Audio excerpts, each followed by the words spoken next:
Marcus Aurelius, an esteemed Stoic philosopher, wore the mantle of Roman emperor from 161 AD till his demise in 180 AD. His reign marked the final epoch of the notable Pax Romana, a distinctive era that saw an unprecedented peace and stability in the Roman Empire that lasted from 27 BC to 180 AD.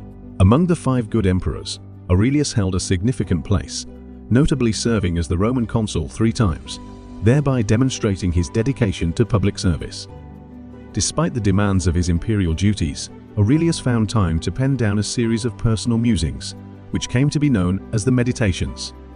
Considered a philosophical tour de force, these writings form the bedrock for our discourse today, as we delve into Aurelius's teachings to elucidate 5 crucial techniques for fostering self-discipline.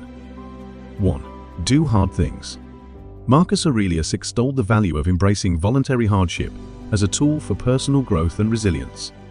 His advice, discipline ourselves in small things, and from there progress to things of greater value, is a call to engage in a practice of gradual, intentional discomfort. This practice, often referred to as voluntary hardship, serves as a powerful instrument for building strength, resilience, and equanimity. Aurelius believed that by intentionally exposing ourselves to challenges and discomfort, we can strengthen our ability to withstand adversity and cultivate a stoic peace of mind. This process begins with small discomforts or inconveniences, and as we grow more accustomed and resilient, we can progress to more significant challenges. The goal is not to seek out suffering for its own sake, but to train ourselves to remain unperturbed in the face of hardship, thus fostering emotional resilience and equanimity. For example, one might start with the relatively minor inconvenience of taking cold showers. This might seem trivial, but consistently choosing to step into the cold water each morning, despite the initial discomfort, can foster a certain mental toughness. It's a daily reminder that we can choose our reactions to uncomfortable situations and that we are capable of withstanding discomfort. Having mastered this, one might then progress to more substantial challenges, such as living frugally despite having the means to spend more, or committing to a rigorous exercise regime. Each of these challenges involves a degree of discomfort or hardship, but by voluntarily choosing to undertake them, we prove to ourselves that we can endure hardship and that our happiness and peace of mind are not dependent on external comfort. Through such practices of voluntary hardship, we embody the teachings of Marcus Aurelius, cultivating discipline, resilience, and the ability to remain equanimous in the face of adversity. This principle is not just about tolerating discomfort, but about transforming our relationship with it, recognizing it as a catalyst for growth and an opportunity for personal development. 2. Seek your purpose in life. According to Aurelius, self-discipline is not merely a question of willpower or self-control. Rather, it's intimately tied to our life's purpose. If we can identify what truly matters to us, what gives our life meaning and purpose, then we can cultivate the self-discipline necessary to pursue that purpose. In his writings, Aurelius underscores the idea that everyone has a unique role to play in life, a specific purpose to fulfill. When we find this purpose, it can provide a compelling reason for us to exercise self-discipline. A clear sense of purpose can inspire us to set goals, resist distractions, and make sacrifices when necessary. It can give us the strength and determination to face challenges and persevere in the face of adversity. To illustrate this, consider the example of a talented young musician who discovers a profound love for music. Recognizing music as her life's purpose, she might then choose to pursue a career in music. However, she knows that achieving this goal requires significant discipline. She will need to practice diligently, often foregoing other pleasures and activities in order to focus on her music. She will need to accept and learn from criticism, constantly seeking to improve her skills and knowledge. She might need to overcome stage fright or deal with the insecurity of a career in the arts. Despite these challenges, her love for music and her commitment to her purpose provide the motivation for her to persist. She becomes disciplined in her practice, disciplined in her study, disciplined in her performance, not because she has an inherent love of discipline, but because she is driven by her purpose. Her discipline is a product of her commitment to her purpose, a testament to Marcus Aurelius' teachings about the link between self-discipline and purpose. 3. Consistent effort. Marcus Aurelius posits in his teachings the profound importance of constant effort and the accumulation of actions in shaping one's life. His quote, "You must build up your life, action by action, and be content if each one achieves its goal as far as possible, and no one can keep you from this," encapsulates this philosophy.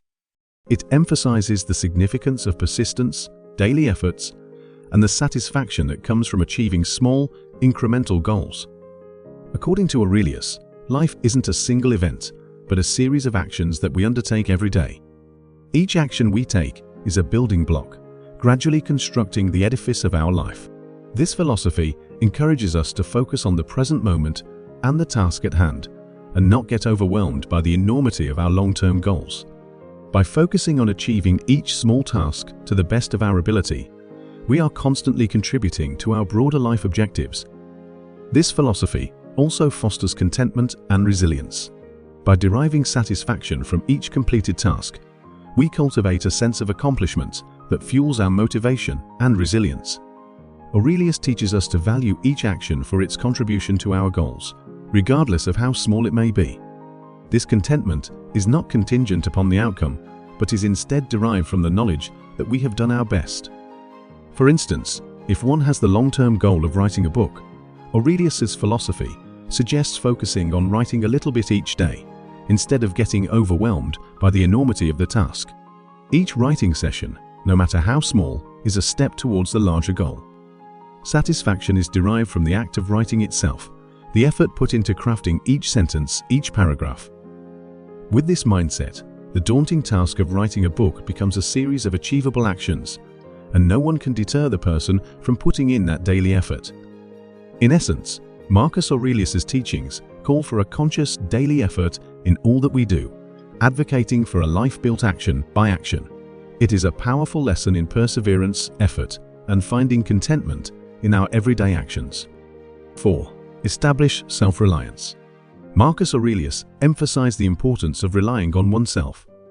He taught that the foundation of true self-confidence and discipline lies within the ability to count on oneself irrespective of the circumstances. Aurelius emphasized that we should develop an inner citadel, a fortress of self-reliance and independence that remains impervious to external situations or influences. In order to pursue your purpose, you must establish a framework that will hold yourself accountable. Executing self-discipline begins with setting clear, realistic goals and mapping out the necessary steps to achieve them. Once these steps are in place, you must consistently take action, regardless of whether you feel motivated or not. This might require developing routines and habits that support your goal and sticking to them, even when it's difficult. You might need to develop strategies to overcome procrastination, such as breaking tasks down into manageable parts, using rewards and consequences, or finding ways to make the task more enjoyable. It also involves managing your physical, mental, and emotional states to ensure they don't impede your progress. This could mean ensuring you get enough sleep, maintaining a healthy diet, practicing stress management techniques, or seeking support when needed. Ultimately, self-discipline is about taking consistent, proactive steps towards your goals, regardless of how you're feeling, and holding yourself accountable for your actions. 5. Delay gratification. Aurelius believed in the virtue of discipline and self-restraint, teaching that instant pleasures often deter us from our long-term goals and ultimate fulfillment. By practicing delayed gratification, we can make decisions that serve our long-term interests and contribute to our personal growth and success. Aurelius taught that desires for immediate pleasure are transient and often distract us from our true purpose and goals. He emphasized that real satisfaction comes from accomplishment and personal growth, which are usually the results of persistent efforts and patience. Thus, the ability to resist immediate pleasure in favor of long-term gains is a significant aspect of his teachings. For instance, consider a student who has an important exam coming up, but is tempted to spend their evening watching a newly released movie. Aurelius's teachings would guide the student to practice delayed gratification. The immediate pleasure of watching the movie is undeniable, but it detracts from the long-term goal of performing well in the exam. By choosing to study instead, the student is delaying immediate gratification for a more substantial and lasting reward, academic success. The practice of delayed gratification also builds strength of character, discipline, and resilience. It teaches us to withstand temptations and stay focused on our long-term goals. As such, Aurelius's teachings on delayed gratification not only guide us toward making decisions that serve our long-term interests, but also cultivate virtues that are beneficial in all areas of life. If you enjoyed this video, please hit the like button and check out these other videos. For more videos like this one, subscribe to our channel. Thank you so much for watching.